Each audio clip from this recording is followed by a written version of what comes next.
Educação à distância, mudando realidades.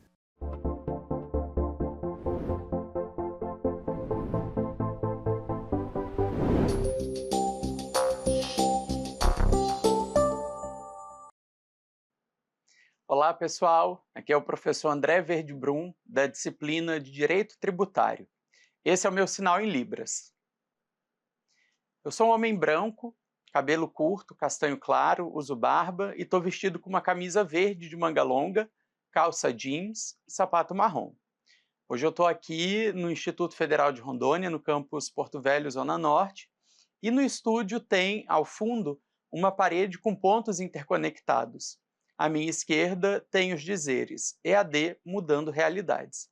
Vamos lá para mais uma aula? Hoje nós vamos falar sobre o crédito tributário. O nosso objetivo é compreender o crédito tributário, suas peculiaridades, componentes, sujeitos e a forma de constituição, de modo a garantir a sua exigibilidade. Eu quero que vocês prestem bastante atenção nisso. O nosso principal objetivo é garantir a exigibilidade do crédito tributário. É importante a gente entender que o crédito tributário é um poder-dever do fisco. Significa dizer que, uma vez que surge uma obrigação tributária, é dever do Estado constituir um crédito tributário. Garante a exigibilidade à obrigação. Notem que, diversamente do direito civil, o simples surgimento da obrigação tributária não garante a sua exigibilidade. Isso porque o crédito tributário exige um ato administrativo. Ele demanda da administração tributária um procedimento que visa a garantir a sua exigibilidade.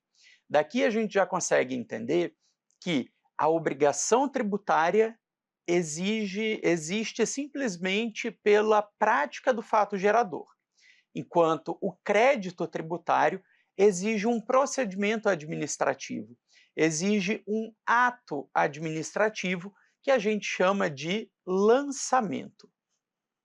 Os componentes do crédito tributário são, em primeiro lugar, a previsão legal. É necessário que a lei preveja a existência daquele tributo, descreva o fato gerador e que esse fato gerador seja praticado pelo contribuinte. Além disso, eu tenho também os sujeitos do crédito: sujeito ativo e sujeito passivo. E, constituindo propriamente o crédito tributário, eu tenho o lançamento. Esse aqui, sim, é o ato administrativo que vai fazer com que o crédito propriamente dito nasça. Vamos recapitular, então? A obrigação tributária surge da simples prática do fato gerador, enquanto o crédito tributário demanda um lançamento. Vamos pensar aqui? Imagine, por exemplo, o imposto de renda de pessoa física. A obrigação tributária deriva simplesmente do fato de eu auferir renda. Então, uma vez que eu esteja trabalhando e auferindo renda, eu tenho a obrigação de pagar o tributo. Mas isso não garante a existência do crédito para a fazenda pública, para o fisco. Para que esse crédito surja, é necessário um procedimento administrativo chamado lançamento. E, em regra, esse lançamento vai ocorrer lá na minha declaração anual de imposto de renda. Notem que é um lançamento que vai ser feito com a participação do contribuinte, porque todos nós faremos a nossa a nossa declaração anual de imposto de renda. Então, nesse momento, eu declaro para o fisco a renda que eu auferi, eu calculo a minha alíquota, eu seleciono a minha base de cálculo e então, posteriormente, um servidor da administração tributária faz o lançamento.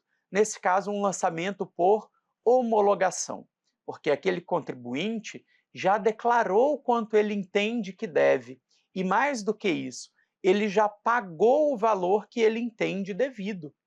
O que a administração tributária faz em seguida é apenas uma conferência. Evidentemente, o fisco não é obrigado a concordar com os valores que eu declarei. Eu posso cometer um erro, ou eventualmente eu posso até tentar fraudar a administração tributária. Então, antes do lançamento, há uma conferência e, caso ele concorde, ele vai homologar. Se não concordar, ele vai lançar o valor que ele entende devido e é o contribuinte que vai lutar para pagar ou para recorrer. A previsão legal, que é um dos componentes do crédito tributário, é a materialização do princípio da legalidade que nós estudamos lá na primeira aula, na unidade 1 da nossa disciplina. É aqui que eu vou ter a existência da possibilidade da tributação. A gente sabe, então, que não existe tributo sem previsão legal. Isso aqui é o princípio da legalidade. Somente podem ser lançados, constituídos, os créditos previstos em lei e nas hipóteses ali descritas. Evidentemente, eu não vou poder lançar, por exemplo, um crédito referente a um tributo do qual aquele contribuinte é isento. Eu não posso lançar tributo em que há uma imunidade. Então, a lei tem que ser seguida não só no sentido de prever a existência, mas também ela tem que ser seguida para respeitar as hipóteses que ela descreve. O fisco, então, por meio da administração tributária, tem o poder-dever de lançar o crédito e cobrá-lo. É uma atividade vinculada. Observem, quando a gente pensa assim, o Estado tem o direito de me cobrar tributos, dá a impressão de que é uma faculdade, não é mesmo? Dá a impressão de que o Estado pode escolher se ele me cobra ou não. Mas não é bem assim. A administração tributária tem o dever de cobrar os impostos que estão constituídos. E isso está previsto, inclusive, no Código Tributário Nacional, porque ele descreve a atividade de lançamento tributária como uma atividade vinculada. Ou seja, o agente administrativo, o agente da administração fiscal, não tem liberdade na escolha se ele lança ou não lança. Ele tem o dever de lançar. Uma vez que ele deixe de lançar um imposto que de fato é devido, um crédito que de fato é devido, ele comete infração disciplinar no mínimo. Quem são os sujeitos do crédito tributário? Sujeito ativo vai ser sempre o ente público titular da competência tributária. Ele é o credor. Ele é o credor do crédito tributário. Já o sujeito passivo pode ser o contribuinte ou o responsável indicado em lei. Lembram que quando víamos a questão da obrigação tributária, nós vimos que, eventualmente, a responsabilidade pela dívida se desloca do contribuinte para um terceiro. Nós falávamos, por exemplo, sobre o caso do imposto de renda. O imposto de renda tem um contribuinte, que é o trabalhador, mas o responsável pelo recolhimento é o seu empregador. Pensando aqui no exemplo que demos, tá, pessoal? É claro que, em outras situações, é o próprio contribuinte quem vai calcular e recolher o tributo.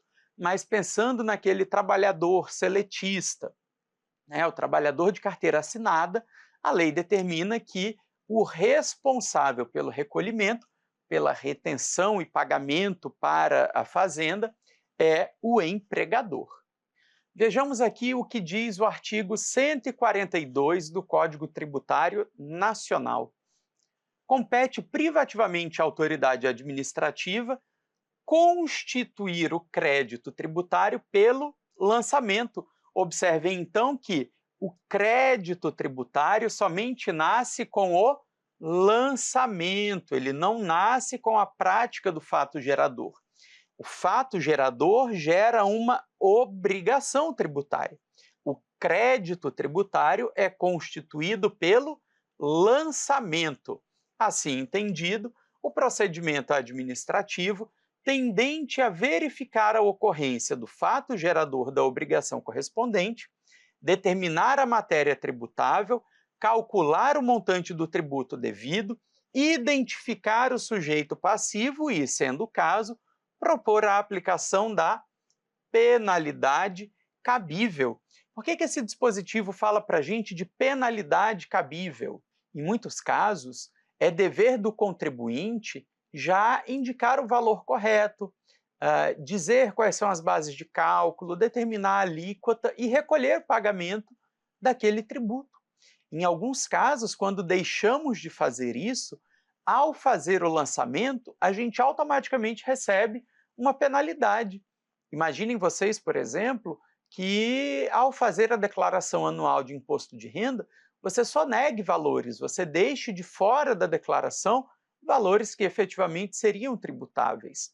Pode ser, em determinadas situações, que a administração fazendária aplique uma sanção em decorrência desse esquecimento.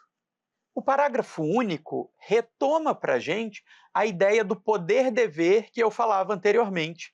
Olha só, a atividade administrativa de lançamento é vinculada, ou seja, aquele agente fiscal não tem a liberdade de lançar ou não o tributo. Ela é obrigatória. O agente é obrigado a lançar aquele crédito sob pena de responsabilidade funcional. Evidentemente que em determinadas situações pode ter até um caso de crime, né, pessoal? Mas a responsabilidade funcional é sempre presente. Pensando nas modalidades de lançamento, nós vamos falar sobre as 3 modalidades existentes. A primeira delas é o lançamento de ofício, que é aquela feita sem a participação do sujeito passivo. O agente da administração tributária, de ofício, por iniciativa própria, sem a ajuda do contribuinte, faz o lançamento do crédito. Ele verifica a ocorrência do fato gerador, ele identifica o sujeito passivo, ele calcula o montante devido e ele lança. Com esse lançamento de ofício, então, dá origem a um crédito tributário que, se não for pago dentro do prazo, vai ser cobrado de maneira forçada, por meio de uma execução fiscal. Esse lançamento de ofício também é utilizado para retificações e penalidades. Então, notem, imaginem lá no meu imposto de renda. Eu participo desse lançamento, porque eu indico aquilo que eu entendo por devido. Eu indico os valores que eu recebi, com isso, automaticamente o programinha calcula a minha base de cálculo, calcula qual é a alíquota, calcula qual é o valor devido de imposto de renda, mas, se for preciso fazer uma retificação, se for preciso fazer uma correção daquilo que eu declarei, a Fazenda não vai me chamar para participar. Ela, de ofício, vai retificar e lançar o valor que ela entende devido. E caso eu discorde, eu que recorra. Além das retificações e penalidades, nós temos lançamento de ofício no IPTU, nas taxas, no IPVA e em alguns outros tributos em que o contribuinte, o sujeito passivo, não participa do lançamento. Seguindo, nós temos o lançamento por declaração. Nele, o sujeito passivo declara informações importantes para a alíquota ou base de cálculo e a autoridade calcula e cobra. Exemplo deles, o ITBI, o Imposto de Importação e o ITCMD, que é o Imposto de Transmissão Causa Mortes. Também incide sobre doações, tá, pessoal? Por isso que tem o Dzinho aqui no final. Observem que no caso do lançamento por declaração, o sujeito passivo participa desse lançamento, indicando a base de cálculo ou a alíquota. Mas ele não paga antecipadamente. Ele aguarda o lançamento e então ele paga. Isso é importante porque na nossa próxima modalidade de lançamento tem a diferença. Eu continuo tendo a participação do sujeito passivo, mas ele primeiro vai pagar o valor que ele entende devido, que é o lançamento por homologação, também chamado de maneira até imprópria, tá, pessoal, de autolançamento. Por que eu digo que é imprópria? Porque não existe autolançamento. O contribuinte não lança o próprio tributo. Sempre o tributo é lançado por uma autoridade administrativa. Agora notem, no lançamento por homologação, o sujeito passivo informa, calcula e antecipa o pagamento. É o que acontece com o imposto de renda. Quando eu estou ali fazendo a minha declaração anual de imposto de renda, eu estou calculando, informando e antecipando o pagamento. Frequentemente, depois que eu já paguei o valor que eu entendia devido, é que a administração fazendária vai analisar se a minha declaração estava correta ou não. E aí, estando errada, eventualmente ela vai cobrar a diferença, eventualmente ela vai me penalizar ou, eventualmente, ela vai me devolver aquele valor que eu paguei a mais. É o lançamento mais comum, né? É o mais comum dos lançamentos tributários e o imposto de renda é o melhor exemplo que a gente tem. Acontece, por exemplo, ainda no imposto de renda, na retenção em folha. Pensa aqui comigo. Eu tenho 2 empregos. Em um emprego, eu ganho R$ 4.000.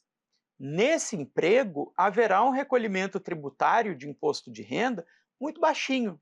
No meu outro emprego, eu ganho R$ 6.000. Também vai gerar um recolhimento muito baixinho.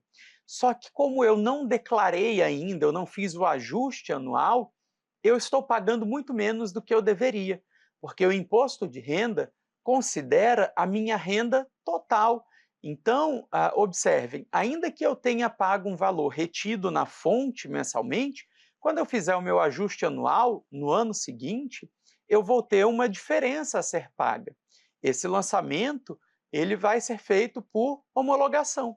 Eu vou declarar aquele valor que eu recebi ao longo do ano anterior, ao longo do exercício anterior, e então a administração fazendária vai, por meio do programa ali, calcular o valor devido e eu vou pagar de imediato. Ainda que eu parcele, eu já estou pagando aquele valor. Depois é que a gente vai ter análise para lançamento ou não, né, para homologação ou não daquele tributo. Então, essa é a diferença básica do lançamento por declaração para o lançamento por homologação. No lançamento por declaração, eu declaro o valor, a alíquota, e aguardo que a administração tributária faça o lançamento. Depois eu pago. E aí, eventualmente, nesse meio tempo, haverá correções daquilo que eu declarei. Por outro lado, no lançamento por homologação, eu já antecipo o pagamento, sem prejuízo, evidentemente, de posteriores correções por parte da administração tributária. Ainda pensando no crédito tributário, é importante a gente falar sobre decadência. A decadência, pessoal, para quem ainda não viu o que é propriamente dita, é a perda de um direito pelo decurso do tempo. O tempo no direito produz efeitos a todo momento. A gente tem um brocardo jurídico que fala assim: o direito não ajuda aquele que dorme. E isso se aplica também à fazenda pública. Isso também se aplica ao fisco. Vejam o que diz o artigo 173 do Código Tributário. Ele fala para a gente assim, olha, o direito de a fazenda pública constituir o crédito tributário, ou seja, o direito da fazenda pública lançar, o direito da fazenda pública constituir o crédito tributário, extingue-se após 5 anos. 5 anos contado de quê?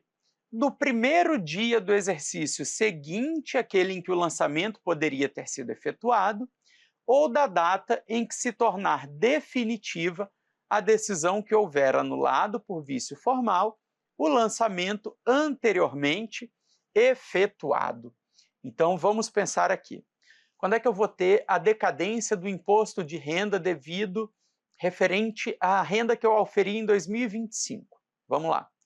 A renda que eu ganho em 2025 vai ser por mim declarada em 2026. Logo, o momento de se fazer o lançamento é 2026. Então, até 31 de dezembro de 2026 é quando a Fazenda tem em regra, para fazer esse lançamento.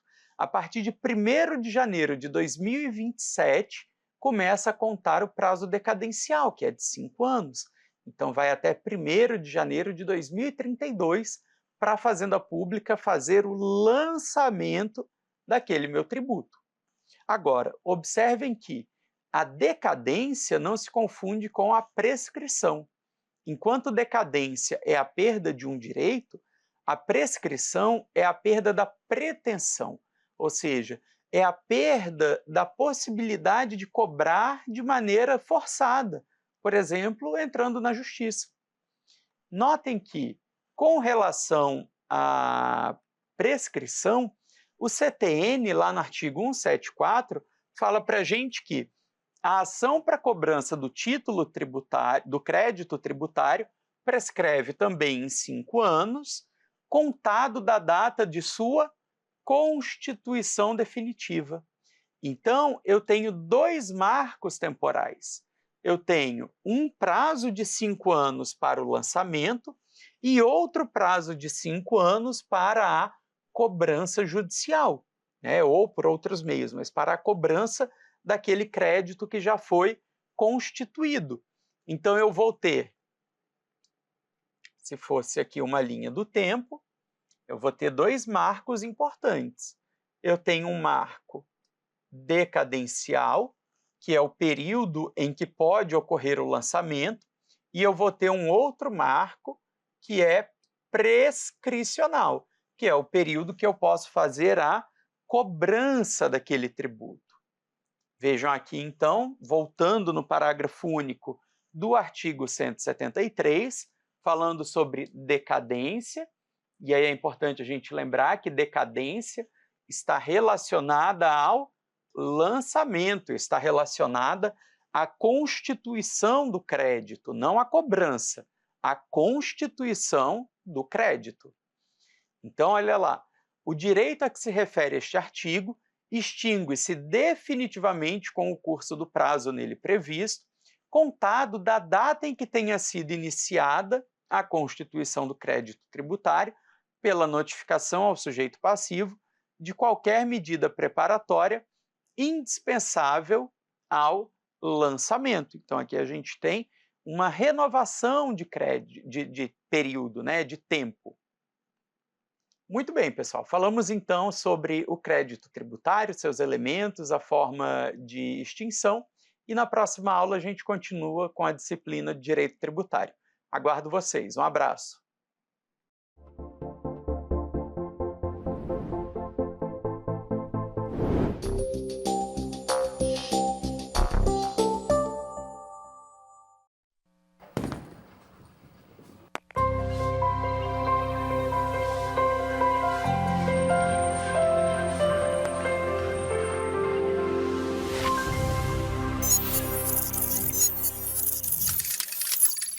Educação à distância, mudando realidades.